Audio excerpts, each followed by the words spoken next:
Welcome to another episode of The Brand Called You, a podcast and podcast show that brings you leadership lessons, knowledge, experience, and wisdom from thousands of successful individuals from around the world.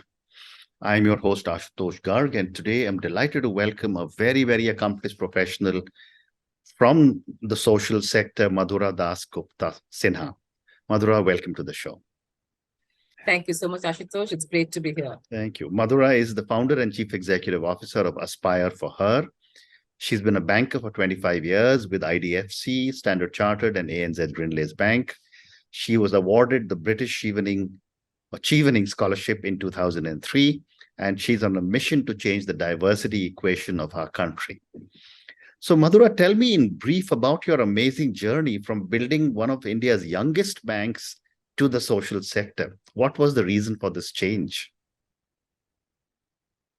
Thank you for the question, Ashutosh.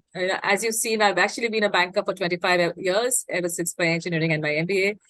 And, I was looking at gender data emanating from India. And I was seeing that as per the Global Gender Gap Index, we are third from the bottom in a list of 146 countries in terms of economic empowerment of women.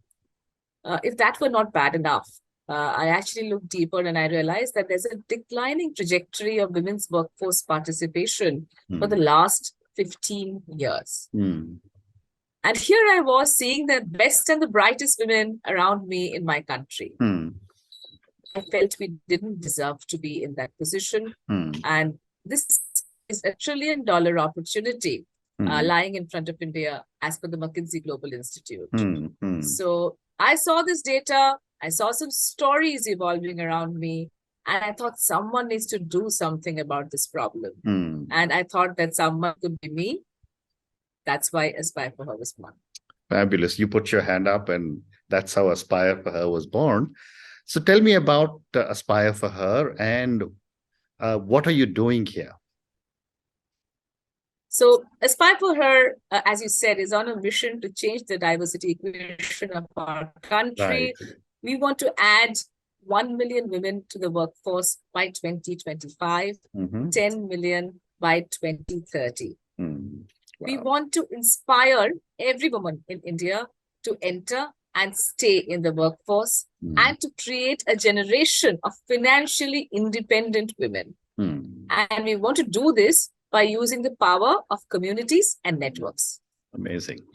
And, one of the things that I've been noticing, and I've been speaking to so many people from around the world, gender inequality and women empowerment is a challenge all over the world. What is the reason why for years we've been talking about changing this equation and the numbers still shows a lot of room for improvement? Absolutely, Ashutosh.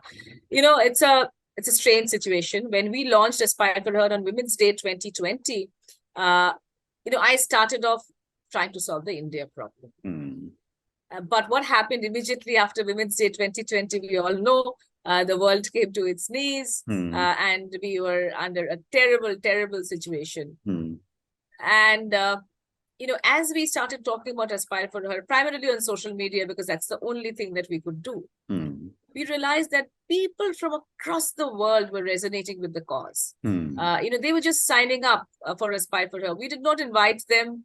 We did not really request them to come and be part of the movement, but they wanted to be part of the movement. And women from 60 different countries today are part of Aspire for Her.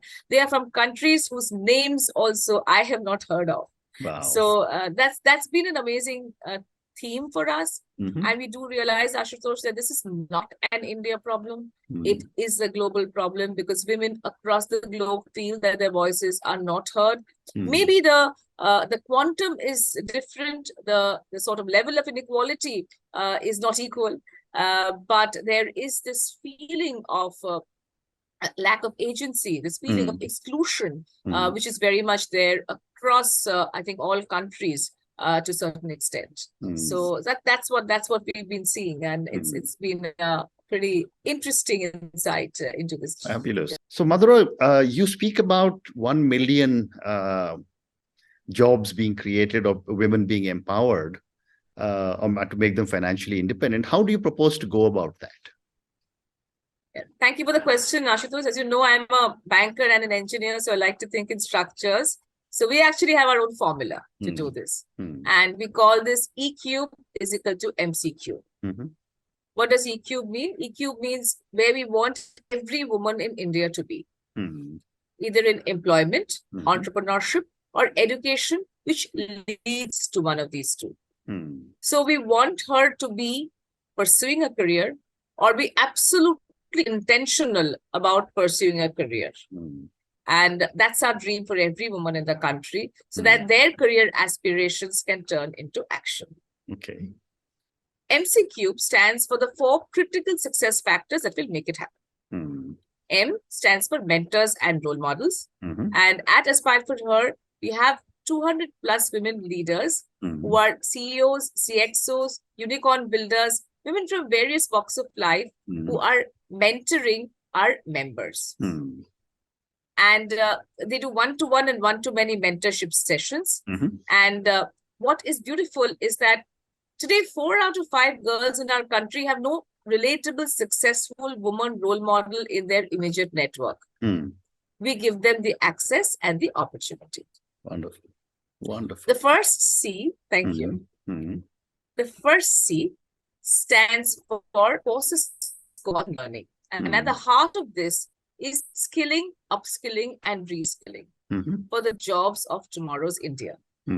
So we have many forward-looking partners like Amazon, Google, LinkedIn, who come forward and who open the doors of learning opportunities to our members so that they can apply for jobs, they can get ready for jobs, and be very confident in their journey to do so.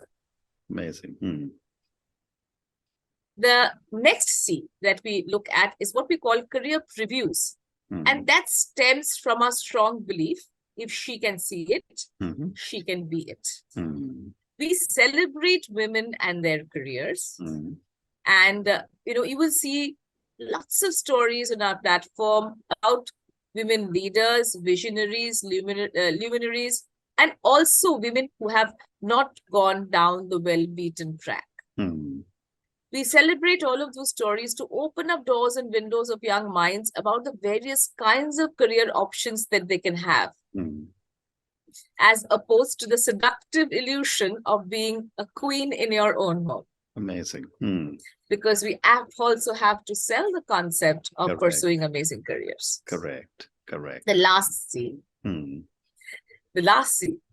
that we look at is what we call the community. And that is where we get our true energy and our true power. The community connects with each other, motivates each other, elevates each other, and solves problems creatively and collectively. Fabulous. So today, we have built 15 communities.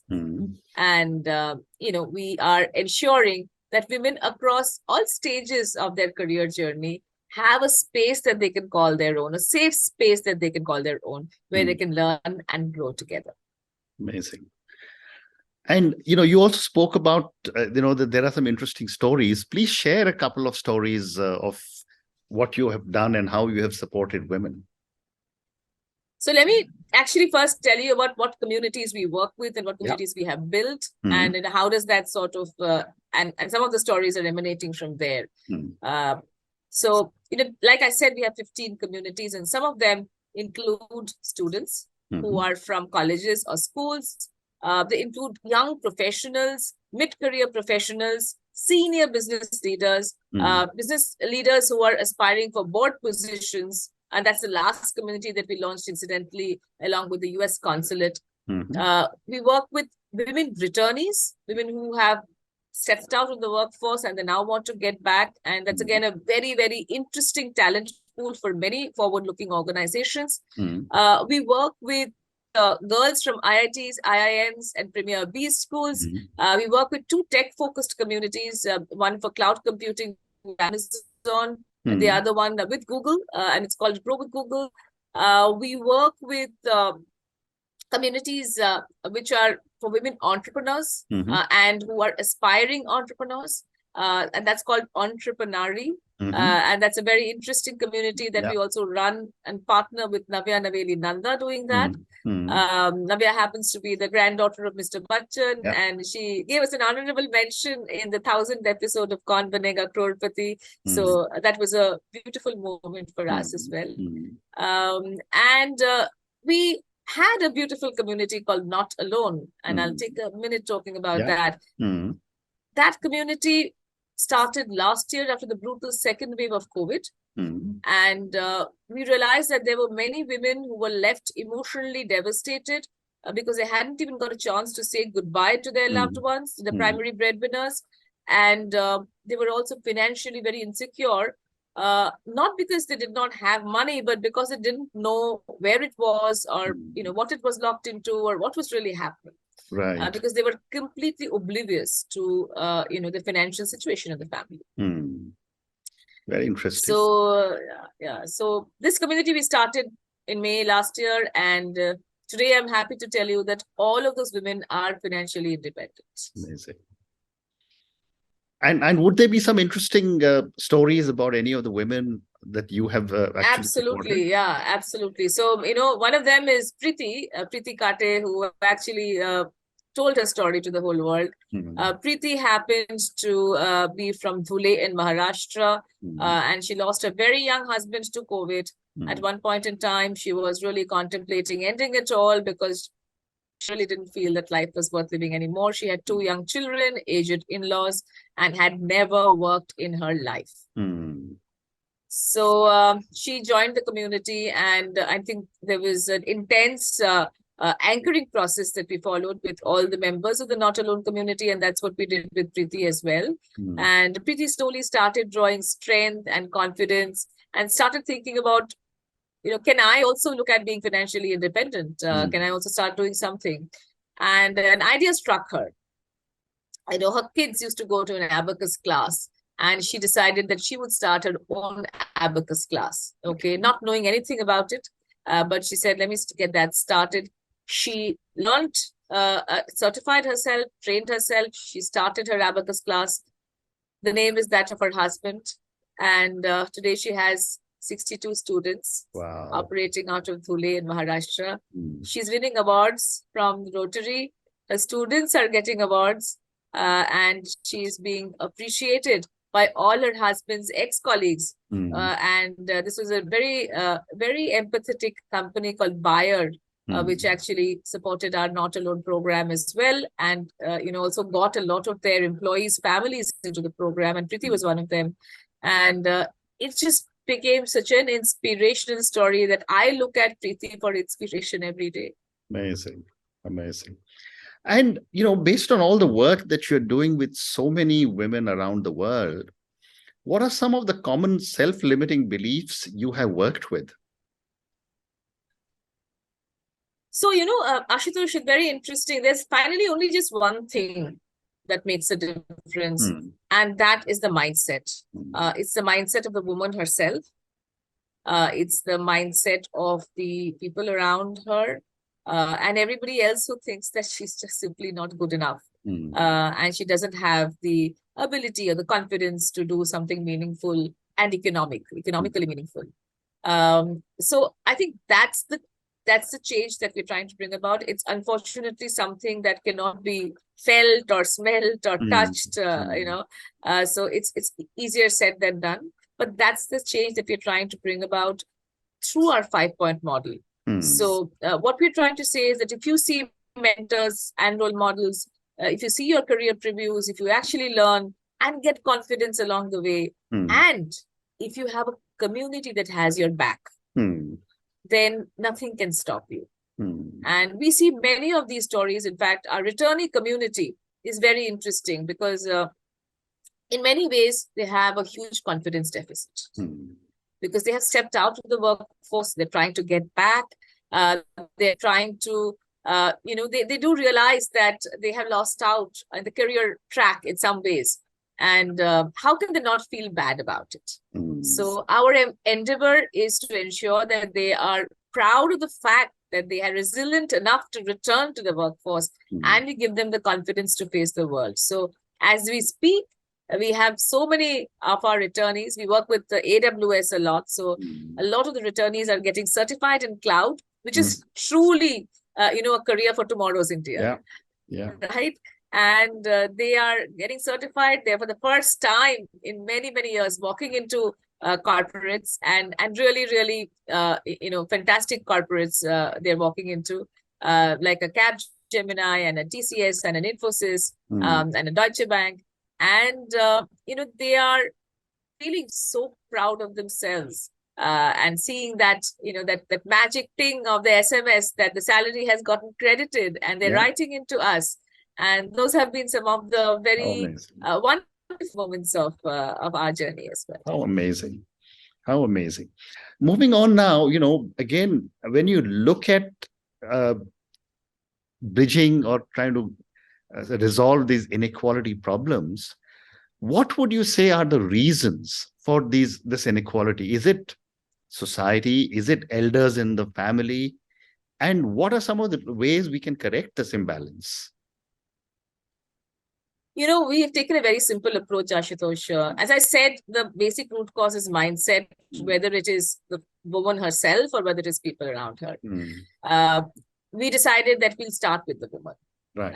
And that's just our approach. It may not be the best possible approach, but we felt that would be easier to do because it's easier to work on somebody who's able to get a view on what is going wrong in her life.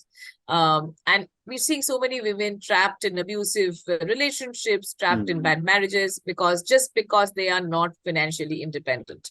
And of course, add to that the COVID-related or any tragedy that happens and befalls the family. In spite of being educated, they are not able to really, become economically meaningful to their family unit. So giving them that agency, starting from the woman, is what has been our recipe. And I think that's worked pretty well for us at the level that we're working now. We have about 200,000 members, mentors, and supporters right now. And we're racing towards 1 million by 2025. Amazing. So I have time for two more questions. My next question is on culture.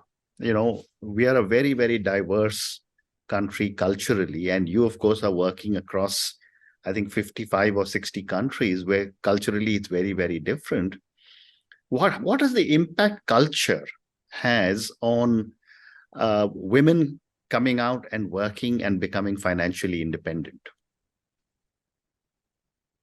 It's a very, very good question, and it has a deep impact because there are certain, and let's look at our country, which in my mind is really a conglomeration of many, many subcultures and so many different countries, if you were to look at it, really, right? And there's stark difference between the north and the south of our country. And there are spaces where women are being encouraged. They're being told to fulfill their potential. Their parents are doing everything to do that. And this has very little to do with the economic imbalance in our society, which anyway exists as a different layer. But even otherwise, okay. And there are certain parts of our country where, parents are really, they have no ambition for the girls in the family. And they're still in that mindset to say that, it's probably a waste of resources to educate her too much because we're not really going to get ROI out of it. So I think we're seeing many of these pieces come together and they're all sort of, in a melting pot called India, very, very contradictory views as well. But what we're seeing is that, if there are some very obvious, misconceptions or very obvious misgivings that society has. For example, my daughter cannot go and work in a town which is very far away, or my daughter cannot go and study in a town which is very far away. Can we sort of work with some organizations who are also looking at interesting, flexible work from home options? And can we look at some formats like that? And we are constantly experimenting, constantly working with our corporate partners to get some of those going, and we will continue to do that. And I'm sure that there will be many of those problems, the cultural problems, that we'll be able to solve through innovative formats. which can help women find their 3E in their lives. Fascinating. And my last question to you now, Madhura, which is going to be, for this, and this is for the many, many young people who will listen to our conversation.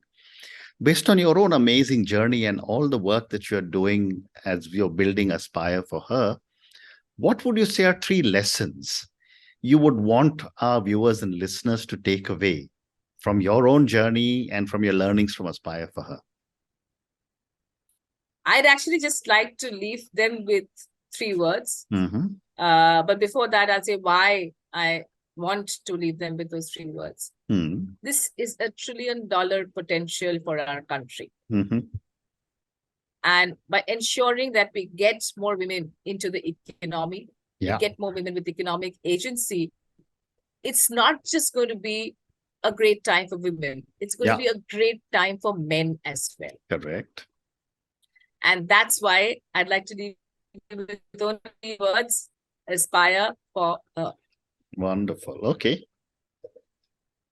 Wonderful. And on that note, and your 3 wonderful words, Aspire for Her, and I completely agree with you on the $1 trillion potential. I mean, 50% of our economy will give much more than $1 trillion potential, because if you want to be a $5 trillion economy, women will contribute $2.5 trillion. And there's no doubt in one's mind about that. But thank you, Madhura, for speaking to me. Thank you for talking to me about your own journey, about Aspire for Her, about all the amazing stuff that you're doing to empower so many women. I'm sure they must all be thanking you, blessing you.